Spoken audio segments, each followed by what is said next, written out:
அனைவருக்கும் இனிய பொங்கல் நல்வாழ்த்துக்கள். வந்தா ராஜாவா தான் வருவேன். படம் ஷூட்டிங் முடிஞ்சு படம் February 1 ரிலீஸ் ஆகுது.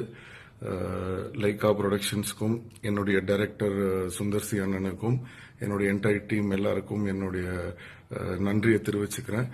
மற்றும் என்னுடைய ஃபேன்ஸுக்கு ஒரே ஒரு சின்ன ஒரு ரிக்வெஸ்ட், இந்த புத்தாண்டு பிளஸ் இந்த பொங்கல் அன்னைக்கு உங்ககிட்ட இந்த ஒரு விஷயத்த ஷேர் பண்ணணும்னு ஆசைப்பட்டேன். என்னன்னா, பொதுவா ஒரு ஸ்டார் படம் ரிலீஸ் ஆகும்போது நீங்க எல்லாரும் தியேட்டர்ல போய் படம் பார்க்கும்போது சில இடங்கள்ல அந்த டிக்கெட்லாம் ரேட் அதிகமா இது பண்ணி வெளியில ஒரு பிளாக்லயோ இதுலயோ விற்கிறாங்க. அதுல நீங்க எக்ஸ்ட்ராவா காசு கொடுத்து படம் பார்க்க வேண்டிய அவசியம் கிடையாது.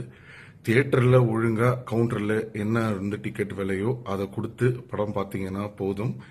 அண்ட் இன்னொரு விஷயம் என்னன்னா, ஒரு ஃபிளெக்ஸ் வைக்கிறதோ இல்ல ஒரு பால் அபிஷேகம் பண்றதோ இதெல்லாம் ஏதோ ஒரு விதத்துல நீங்க ஏதோ ஒரு செலவு பண்ணி என் மேல உங்க அன்பை காட்டுறதுக்காக நீங்க கண்டிப்பா ஏதோ ஒரு விஷயம் பண்ணதான் போறீங்க.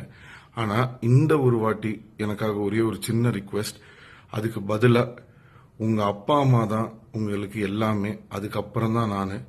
அந்த அன்பு நீங்க என் மேல வச்சிருக்கீங்கன்றது எனக்கு தெரியும். அதே மாதிரி இந்த வாட்டி இந்த பால் அபிஷேகம் பேனருக்கு பதிலா உங்க அம்மாவுக்கு ஒரு புடவை, உங்க அப்பாவுக்கு ஒரு சட்டை, உங்க தங்கச்சிக்கு ஒரு சாக்லேட், ஏதோ ஒண்ணு உங்களால முடிஞ்சத அந்த ஒரு விஷயத்த நீங்க பண்ணி அந்த உங்க தாய்க்கு நீங்க கொடுக்கிற அந்த ஒரு புடவையோட ஒரு போட்டோவோ இல்ல ஒரு வீடியோவோ எடுத்து அதை நீங்க போட்டீங்கன்னா அதை விட சந்தோஷம் எனக்கு வேற ஒண்ணுமே கிடையாது.